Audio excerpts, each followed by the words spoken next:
When a metal detectorist in Wales pulled a rusted chain from the mud, he expected scrap metal.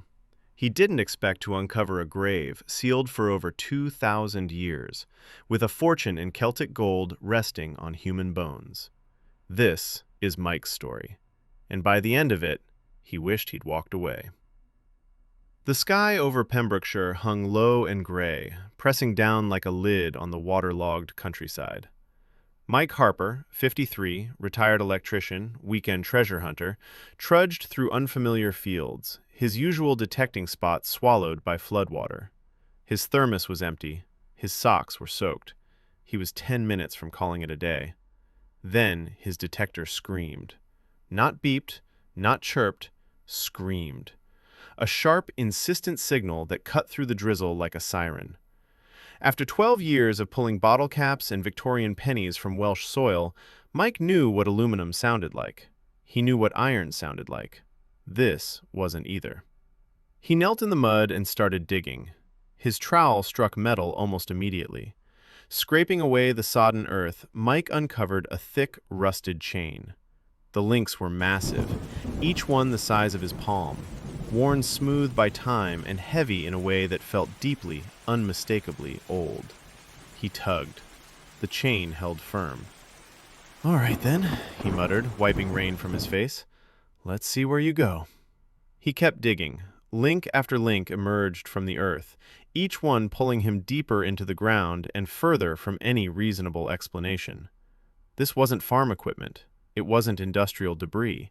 Whatever this chain was attached to, it had been deliberately buried, and it had been down there for a very long time. By the time the light began to fade, Mike had uncovered nearly 2 meters of chain with no end in sight. His shoulders burned, his knees ached, but the mystery had its teeth in him, and he couldn't let go. He marked the spot with a stake, covered the exposed chain with loose soil, and drove home in the dark with muddy hands and a racing mind. Sleep didn't come that night, not even close.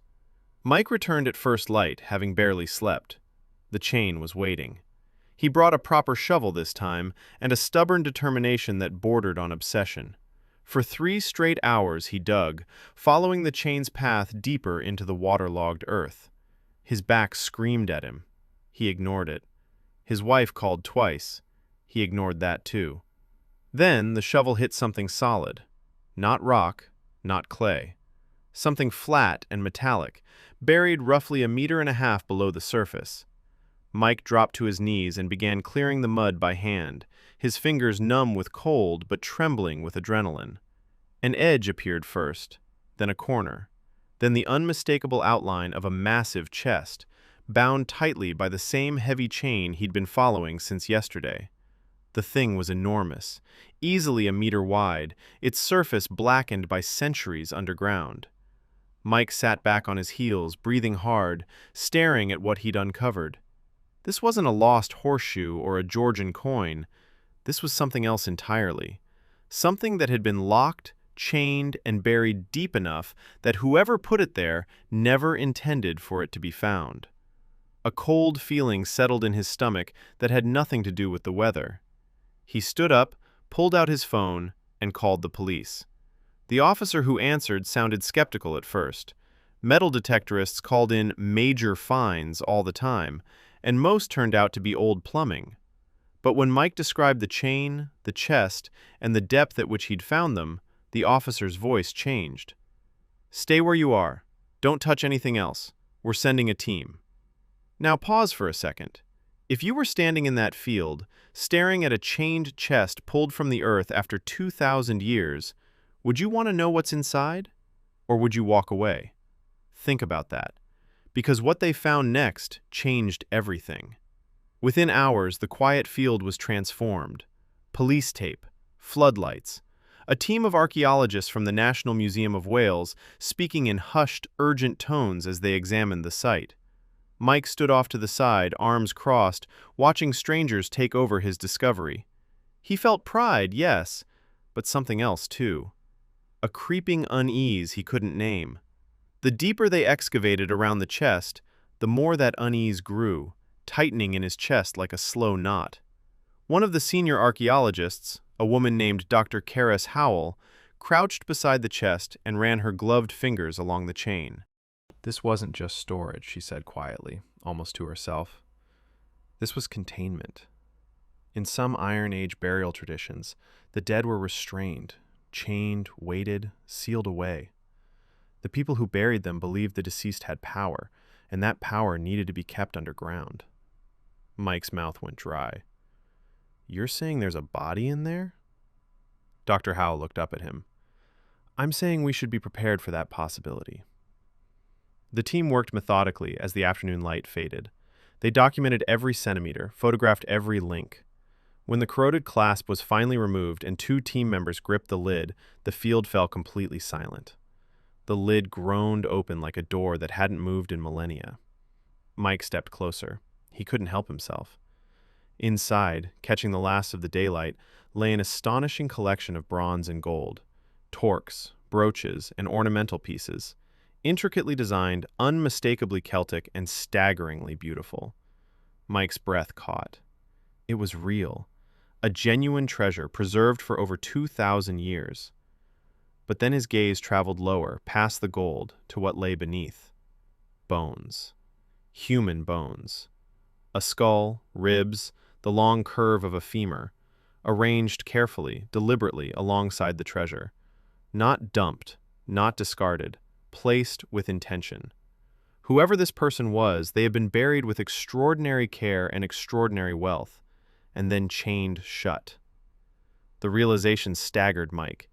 He wasn't standing over a treasure chest, he was standing over a grave, the resting place of someone important, a leader, a warrior, perhaps a figure so powerful that even in death they were bound in iron and buried beyond reach.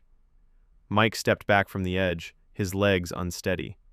12 years of metal detecting, and he'd never found anything more valuable than a Georgian half-crown. Now he'd accidentally opened a tomb that had been sealed since before the Romans set foot in Britain. In the weeks that followed, Mike's discovery made national headlines. The field became an active excavation site, crawling with researchers, historians, and camera crews.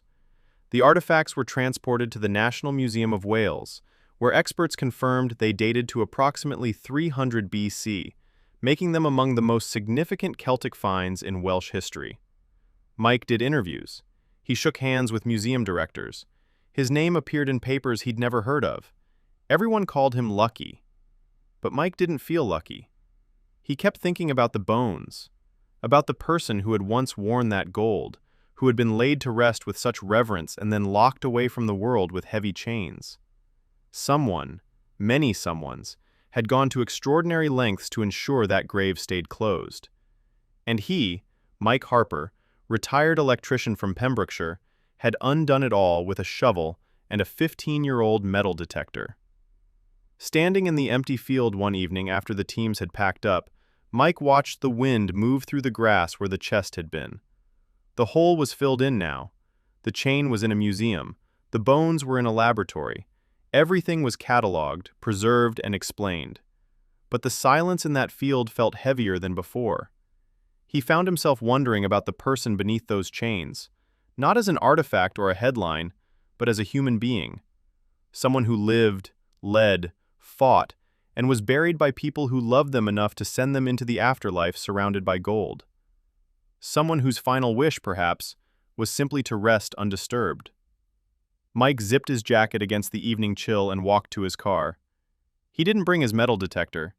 He hadn't touched it in weeks. Some doors, once opened, can't be closed again. And some discoveries change you in ways you don't expect, not because of what you found, but because of what you disturbed. If you were in Mike's shoes, would you have opened that chest or left it buried? Tell us in the comments. And if this story gave you chills, hit subscribe. We've got more stories like this coming. See you next time.